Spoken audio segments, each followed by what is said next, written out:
வணக்கம். சில குழந்தைங்களுக்கு ஹேர் கட் பண்றது ஏன் அவ்வளோ கஷ்டமா இருக்குன்னு இன்னைக்கு நம்ம பார்க்கலாம். உங்க வீட்லயும் இதே நிலைமை தானா? அப்போ நீங்க தனியா இல்ல. உண்மையிலேயே என்ன நடக்குதுன்னு புரிஞ்சுக்கலாம் வாங்க. குழந்தைங்க பண்ற இந்த கஷ்டம் அவங்களோட நடத்தை பிரச்சனை இல்ல. அது அவங்க மூளை சம்பந்தப்பட்டது. இதுக்கு பேர் தான் சென்சரி ஓவர்லோட். அதாவது அவங்க மூளையால எல்லா உணர்வுகளையும் ஒரே நேரத்துல தாங்க முடியாது. ஹேர் கட் பண்ணும்போது இந்த எல்லா விஷயங்களுமே அவங்களுக்கு ரொம்ப ரொம்ப கஷ்டமா இருக்கலாம். சரி, அப்போ நாம எப்படி உதவலாம்? சில சிம்பிளான வழிகளை பார்க்கலாம் வாங்க.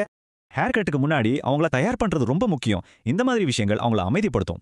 முடிஞ்ச வரைக்கும் கிளிப்பர்ஸை விட கத்திரிக்கோல் யூஸ் பண்றது ரொம்ப நல்லது. ஏன்னா அதுல சத்தமோ அதிர்வும் இருக்காது. ஹேர் கட் அப்போ இந்த மாதிரி டூல்ஸ் அவங்க கவனத்தை திசை திருப்பி அவங்கள அமைதியா வச்சுக்க உதவும். சுற்றுப்புறமும் சூழ்நிலையும் ரொம்ப முக்கியம். சிரிப்பும் பழக்கப்பட்ட இடமும் அவங்களுக்கு பாதுகாப்பா உணர்த்தும். பாருங்க, ஒரே ஒரு கெட்ட அனுபவம் கூட அவங்க மனசுல ரொம்ப ஆழமா பதிஞ்சிட வாய்ப்பு இருக்கு.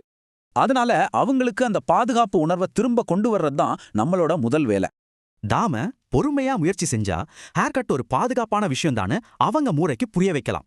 இத ஒரு பிரச்சனையா பார்க்காம அவங்கள புரிஞ்சிக்க ஒரு வாய்ப்பா பார்த்தா என்ன? இது ஒரு நல்ல பிணைப்பை உருவாக்கும்.